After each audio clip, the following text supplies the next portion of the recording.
David Goggins on overcoming fear to unlock potential. Imagine standing at the edge of a cliff, your heart pounding in your chest, your palms sweating as you look down into the abyss. You're afraid, terrified, yet you're here because you want to break free from the chains of fear that hold you back. That's where David Goggins comes in, a man who has faced his own fears head-on and emerged stronger than ever, proving that overcoming fear isn't just possible, it's essential for unlocking your full potential. Let me tell you this, fear is a universal human experience, but it can also be our greatest enemy. We all have moments when we feel paralyzed by anxiety, hesitation, or doubt. But what if I told you that these feelings are not just obstacles to overcome, they are the very things that can propel us towards greatness? That's exactly what David Goggins teaches us. Here's something you should know. David Goggins was once a drug addict, a man who had no hope left in him. He walked out of rehab with a broken body, a shattered spirit, and an overwhelming sense of despair. But he refused to let fear define him.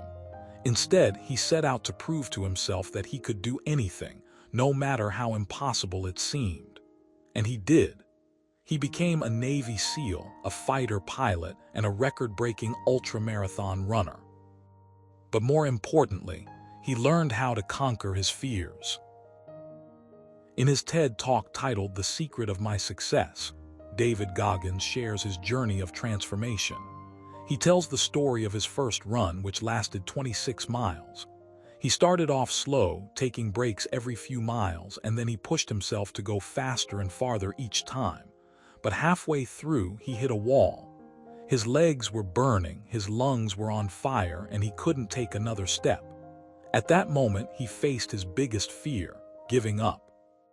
But instead of surrendering, he chose to fight it. He kept going. He ran past his friends, past strangers, past the clock, and guess what? He finished the race. What David Goggins discovered was that fear is not something we can conquer, but rather something we can control. It's a tool that can either paralyze us or empower us. When we face our fears head-on, we learn to channel them into fuel for growth. Here's a personal anecdote to illustrate this point.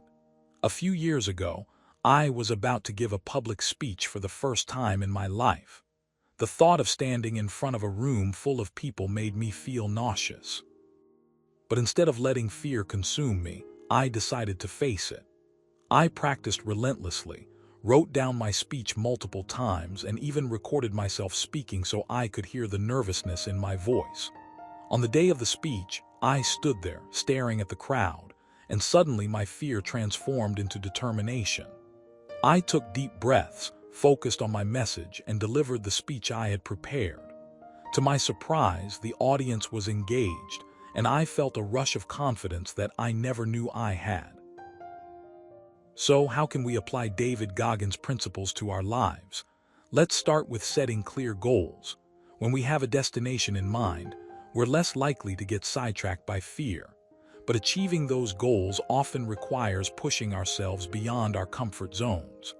This is where mindfulness comes in.